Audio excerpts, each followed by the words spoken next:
Ziad, thank you for the kind introduction and thank you for a very fine speech. It is a pleasure to be here with all of you this evening, and I want to congratulate you on the terrific turnout. I am most impressed, Hussein.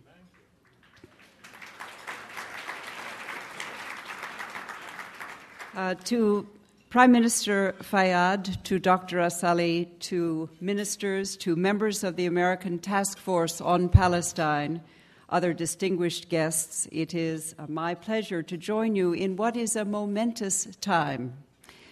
I want to offer my congratulations first to Dr. Asali and to the American Task Force on Palestine for their impressive achievements in the last 5 years.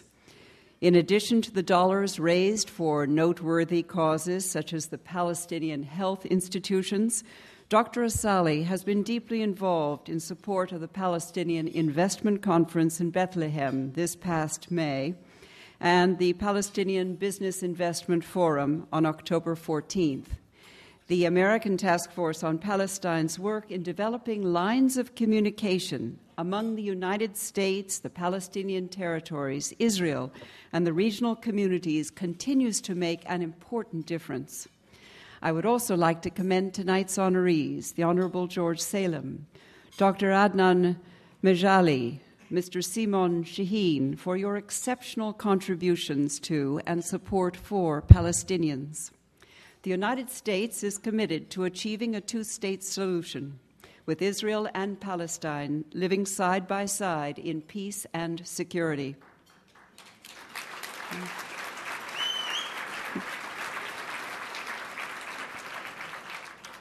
The United States Agency for International Development's assistance to Palestinians is critical to achieving this ever-important goal. Since 1993, as Dr. Asali mentioned, USAID has provided Palestinians living in the West Bank and Gaza with almost $2 billion through our assistance programs.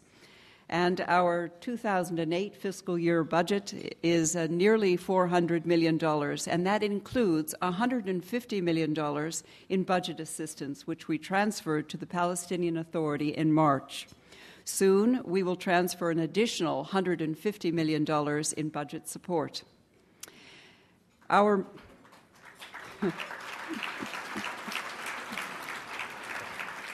Since you are clapping, I should tell you that the man who is driving all of this is our mission director, Howard Sumka, who looks after the West Bank and the Palestinian territories.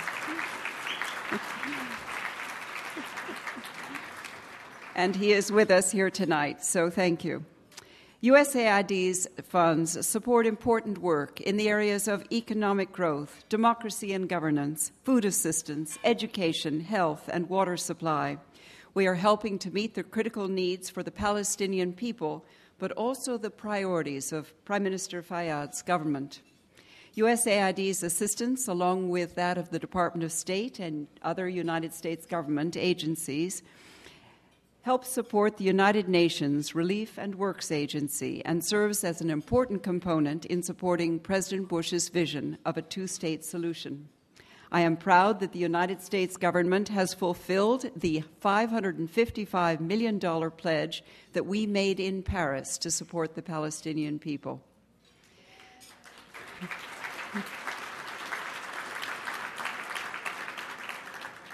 Let me highlight one recent achievement that illustrates USAID's serious commitment to providing assistance to Palestinians living on the West Bank and Gaza.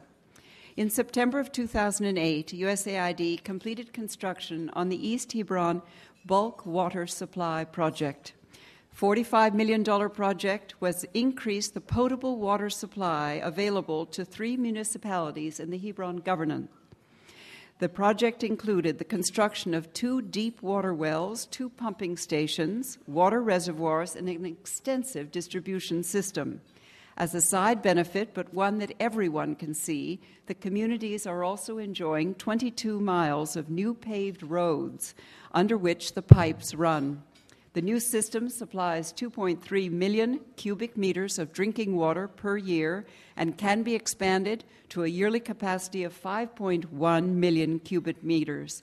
It will benefit 552,000 Palestinians in the greater Hebron area.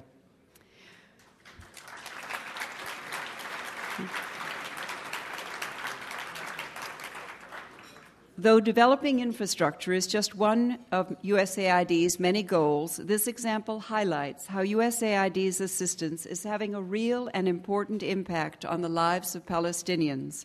This assistance is helping Palestinians to improve their livelihoods, augmenting the credibility of moderate leadership, and improving basic institutions to create a stronger Palestinian state. I would also like to emphasize the value that USAID places on working with other partners. In a world with ever-increasing demands on resources and with new and ongoing humanitarian crises and development needs, it is vital that USAID reach out to and work with important actors in the international business, governmental, and philanthropic communities in order to advance change. This is a model that can bring the greatest benefit to those that we are trying to help. In December of 2007, President Bush, Secretary of State Rice, and I officially launched the U.S.-Palestinian partnership that Dr. Assali mentioned. It is co-chaired by President Walter Isaacson of the Aspen Institute, whom I saw here tonight,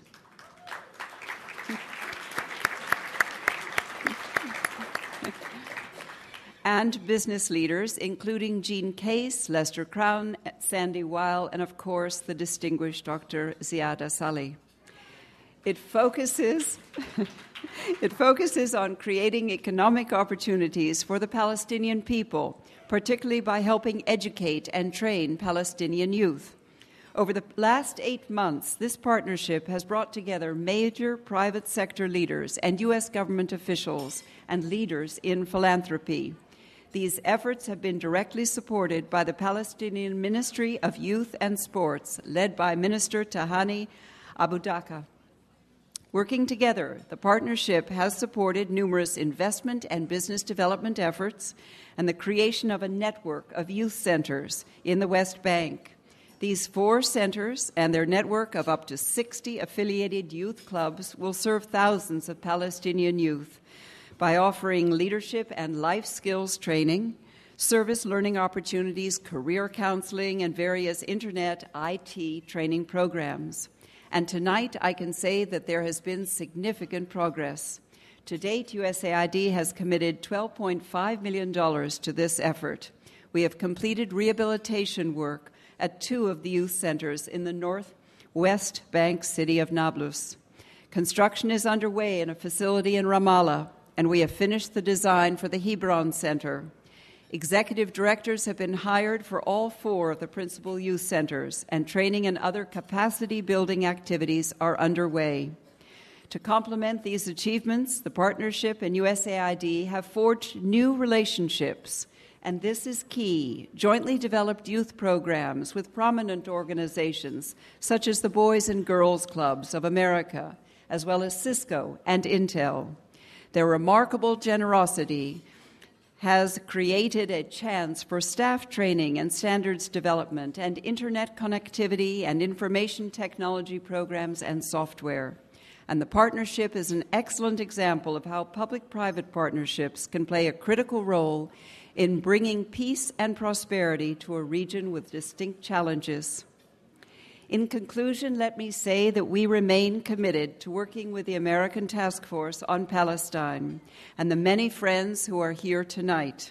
We congratulate Dr. Assali and the awardees for their accomplishments and their achievements in the Palestinian territories as well as in the United States. Thank you and enjoy the evening.